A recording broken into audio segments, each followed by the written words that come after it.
Hello my chess friends, long time no seen, but now I'm back with a spectacular game. It is a blitz and it is about Polerio Muzio Gambit.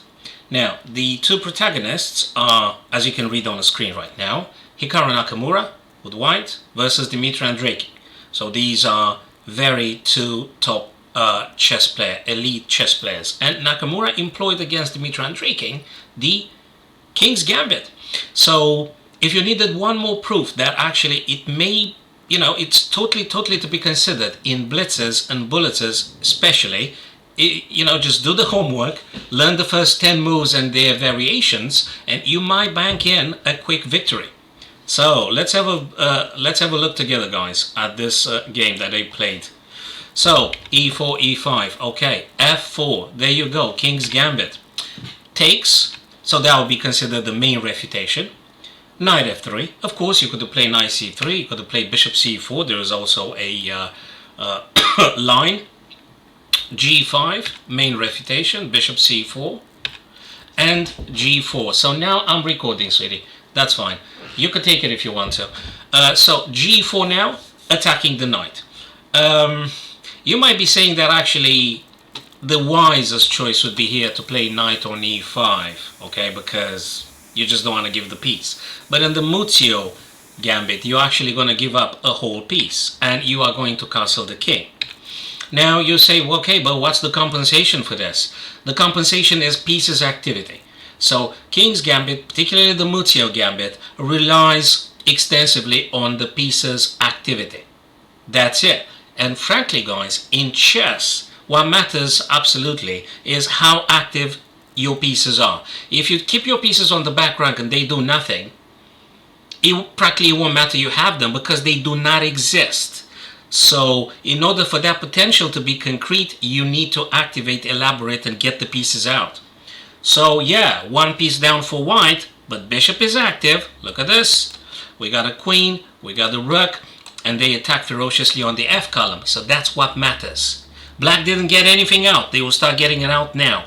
So Andreikin played bishop to h6.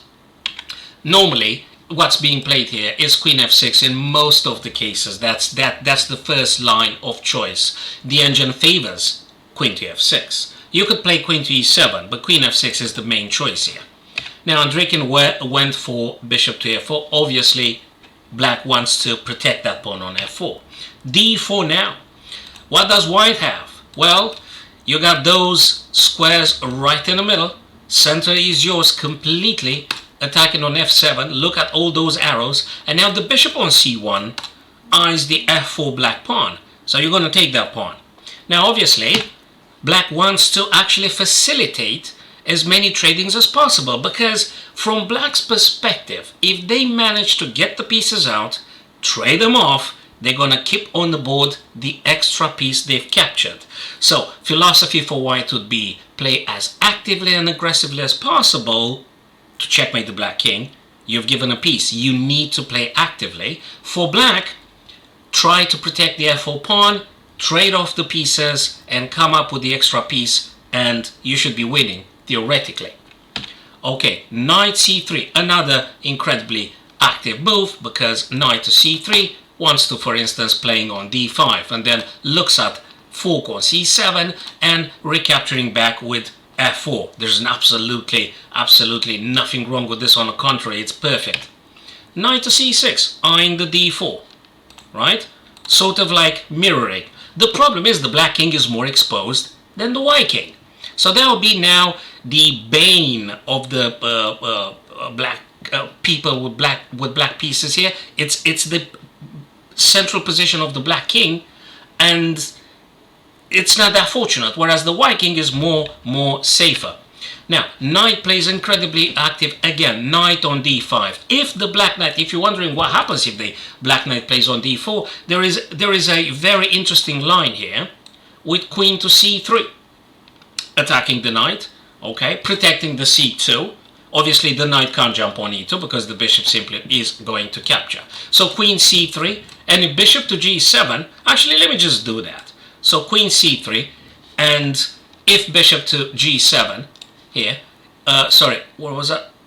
Queen C, I think I just jumped too quickly here. So knight to, whose turn was it here? Knight got, okay, but not king d8. If black were to take on d4, I'm addressing this line here. Queen to c3, and if bishop plays on g7, white pushes the e5 pawn, cutting off the connection, thus the knight is being threatened. If bishop takes here, now you're going to make a pin. Very, very interesting one. And if d6, you're going to take with the bishop on f4. So this is a spectacular possibility for white to play, and you're already doing tremendously well with white in this position. So let me go back to the actual sequence of moves that's being played here. Now, Andreikin should have played knight takes on d4, being more active, because this one is being deemed as a very weak move. c3 now, making sure the d4 stays pretty much protected forever. d6 being played. White wants to get the bishop out and perhaps attacking the queen. Knight takes on f4. Obviously, if you take, the bishop's going to take and is going to be very active together with the other bishop. That will be very, very difficult for black to play here. Knight to e7. So the idea for black is just getting pieces quickly out, because you got a problem. King is very exposed, and the menace here is that the black king is on d8. So that's the main problem for black in this Muzio Gambit that they need to deal with. Queen to g4. Again, black wants to trade off as many pieces, and especially the queens, because it's very versatile and it moves and it's got huge mobility, and it's a dangerous piece. Black wants to trade off the queens. Practically wants to trade off everything. Bishop to d7 here. Anything works here. Again, this rook in the middle on a8, sorry guys, can't participate. Black would love to get the rook out, but he cannot, because the king blocks it and the king can't move because of these two pieces. Where to get them, we don't know. Difficult to say, especially if it's a blitz or a bullet. The lack of time, exacerbate black's problems in this line. Okay, so that's what I said. In the blitz and bullet, it's phenomenal. It's very, very effective. So queen retreats now, because probably they don't want to lose that pawn. That would be terribly bad for black. Knight moves, and also revealing the bishop's attack on the h6 bishop now. Takes and takes. White rook's active. Knight is active here. Also may jump on f6. Look at this with the rook, and bishop attack the f7. Look, contemplate the position, my chess friends here. Bishop attacking, rook attacking, knight may jump on f6. What's not to like about this one? The whole center belongs to the white pieces, and this guy only needs one little bit of a tweak here and they get incredibly powerful on D, E, whatever they might be needed to keep up the attack. Black king is very exposed. Rook doesn't exist. The rook on h8 again doesn't quite exist. Very difficult to play this one. Yes, from a material point of view, black is superior. That is absolutely correct, and the engine favors black. But if you're doing bullet or blitz and you're having this attacking chances, very difficult psychologically to deal with this, having the black pieces. G4 now, because knight was being attacked by the queen. Knight jumps on g6. The other rook, look at this. All Hikaru's white pieces are perfectly aligned. All of them attack and pose problems. All of them. So that's what you got with white in the Muzio Gambit, very likely. Your pieces need to be very much active, like in our position here, guys. So rook now goes to defend. f6 is very weak. Queen goes on g3. Probably to try to prevent any possible incursions with the knight, but that already was taken, or maybe they just want to open up some diagonals. Queen wants to trade. Obviously, black is just desperate here to trade off the pieces. Queen takes, and knight takes here. Knight on f6, attacking this guy on h7, attacking the bishop. Knight goes back, but that's very, very passive.